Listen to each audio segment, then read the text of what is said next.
আদিৰ ৰাজপথত হিমন্ত তোমাৰ কাম নাই জাতি আদিৰ ৰাজপথত সৰ্বা তোমাৰ কাম নাই জাতি আদিৰ ৰাজপথত বিজেপি দলৰ কাম নাই জাতি আদিৰ ৰাজপথত বিজেপি দলৰ কাম নাই বিজেপি হুঁচিয়াৰ সৰ্বা হিমন্ত হুঁচিয়াৰ সৰ্বা হিমন্ত হুঁচিয়াৰ জাতি আদিৰ ৰাজপথত বিজেপি চৰকাৰৰ কাম নাই সৰ্বা হিমন্ত লৈছে বিজেপি চৰকাৰ লৈছে জাতি আদিৰ ৰাজপথত হিমন্ত তোমাৰ কাম নাই জাতি আদিৰ ৰাজপথত সৰ্বা তোমাৰ কাম নাই ঐক্যবদ্ধ খিলঞ্জীয়া प्रतिवाद जिंदाबाद ঐক্যবদ্ধ খিলঞ্জীয়া प्रतिवाद जिंदाबाद 2 सितंबर को भारत के गृह मंत्रालय द्वारा immigration and foreigners exemption order 2025 को जारी करने के बाद मानो असम में एक बार फिर का के विरोध में स्वर गूंजने लगे। इसी कड़ी में आज तिनसुकिया शहर में वीर लाचित सेना ने एक जबरदस्त विरोध रैली निकाली, जिस दौरान मुख्य आकर्षण के तौर पर वीर लाचित सेना के सिरसागर से कद्दावर नेता श्रृंखल चालिया स्वयं उपस्थित थे।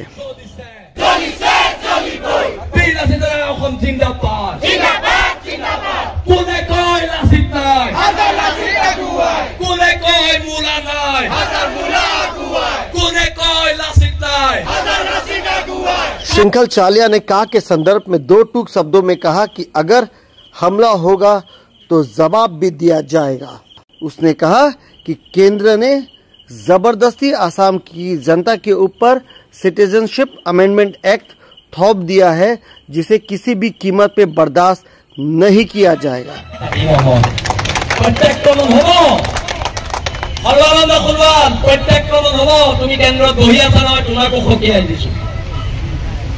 এই আন্দোলনবোৰ আজি স্বতঃস্ফূৰ্তভাৱে তিনিচুকীয়াৰ মানুহ ওলাই আহিছে কিয়? কাৰণ আমি আমাৰ ভৱিষ্যত প্ৰজন্ম বচাব লাগিব।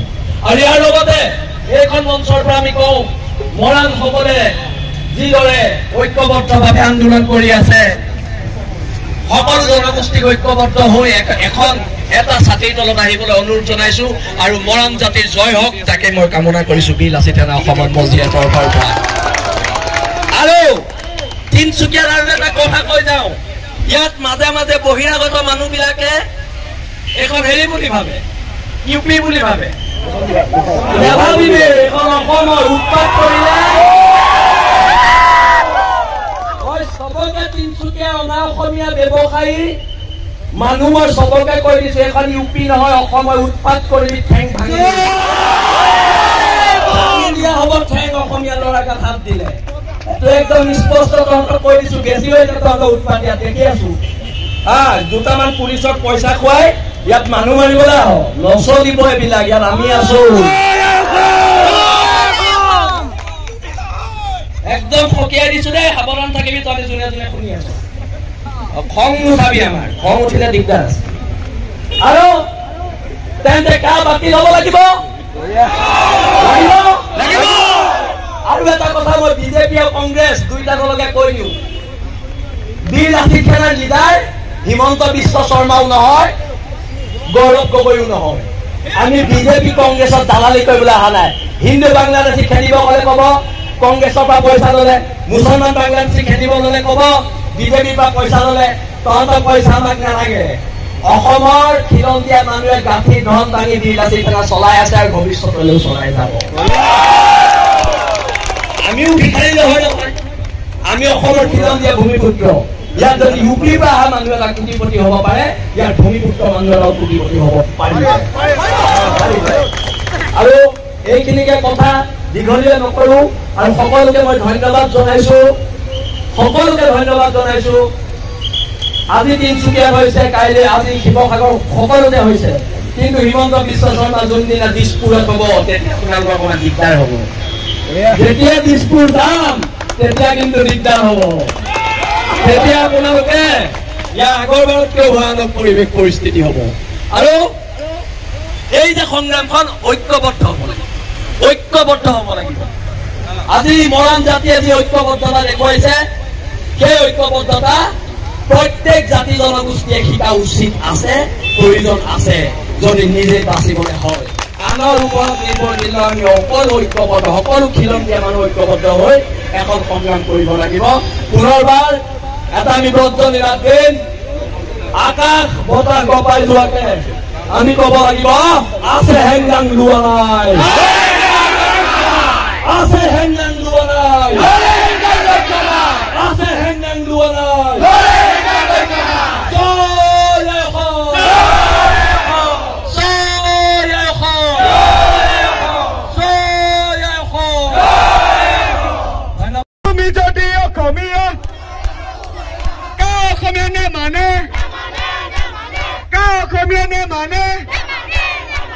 সংগ্ৰাম চলিছে, সংগ্ৰাম চলিছে, সংগ্ৰাম চলিছে, নাৰী ঐক্য জিন্দাবাদ, যুৱ ঐক্য জিন্দাবাদ, কামি নামানো, কামি নামানো।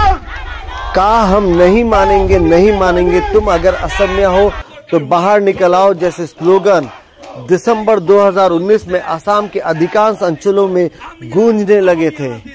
देखते ही देखते का के खिलाफ विरोध ने हिंसक रूप धारण कर लिया था, जिसके बाद पुलिसी कार्रवाई में कुछ प्रतिवादकारी भी मारे गए थे। एक सप्ताह पहले केंद्र सरकार द्वारा immigration and foreigners exemption order 2025 जारी करने के बाद आसाम में एक बार फिर का के खिलाफ विरोध फिर से जोर पकड़ते दिख रहा है। अब देखना यह है कि असम की जनता द्वारा का के विरोध के बाद अब केंद्र सरकार घुटने टेकती है या नहीं।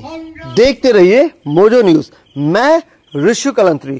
Like, comment and subscribe.